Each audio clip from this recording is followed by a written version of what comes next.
எல்லாருக்கும் வணக்கங்க. இந்த வீடியோவில் பார்த்துட்டு இருக்கிறதாங்க ஓறுதல் தாமரை. எவ்வளோ பூ பூத்துருக்கு பாருங்கள் இந்த ஓறுதல் தாமரையில். இந்த ஓறுதல் தாமரையை ஆண்மை குறைவுக்கு பயன்படுத்தப்படுகிறதுங்க.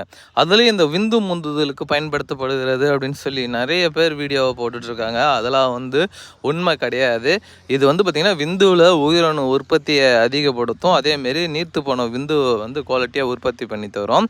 அதேமாரி இன்னும் என்ன ஸ்பெஷல் இருக்குது அப்படின்னா துர்நாற்றம் வீசும் விந்துவில் பார்த்திங்கன்னா அந்த மாதிரி இருக்கிறது எல்லாமே போக்கும். பெண்களுக்கு ஒயிட் டிசீஸை சரி செய்யும். இவ்வளோ தான் இதனுடைய ஃபங்க்ஷனு. எந்த ஒரு தனிப்பட்ட மூலிகைனாலையும் இந்த ஆண்மை குறைவு பிரச்சனையை போக்க முடியவே முடியாது. சரிங்களா? பல மூலிகையில் சேர்ந்து தான் இன்றைக்கி இருக்கக்கூடிய ஆண்மை குறைவு பிரச்சனையை சரி செய்ய முடியுமே தவிர எங்களுடைய ஆராய்ச்சியும் அதை தான் சொல்லுது.